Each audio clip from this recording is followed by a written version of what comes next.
Hello everyone, কেমন আছো তোমরা? সবাই নিশ্চয়ই ভালো আছে। আমাদের গ্রামে হচ্ছিল চড়ক মেলা। বাঙালিরা নিশ্চয়ই জেনে থাকো যে চড়ক মেলা কেমন হয় আর কিভাবে হয়।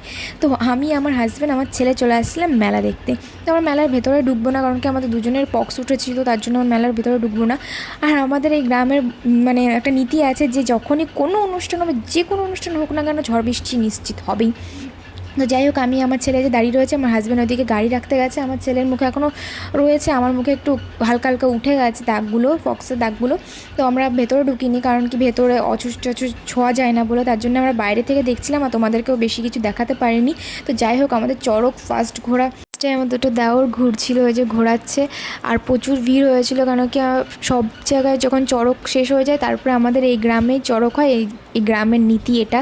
আমি এইটা কিনেছিলাম, এগুলি এটা আমার অনেকদিন ধরে কেনার ইচ্ছা ছিল, তার জন্য কিনেছিলাম। আর আমি এই ড্রেসটা পরে গেছিলাম, যাওয়ার সময় দেখাতে পারিনি, তাড়াহুড়ো করে গেছিলাম মেলায়। তো কেমন লাগলো আমার ভিডিওটা, দেখাবে নেক্সট ভিডিও।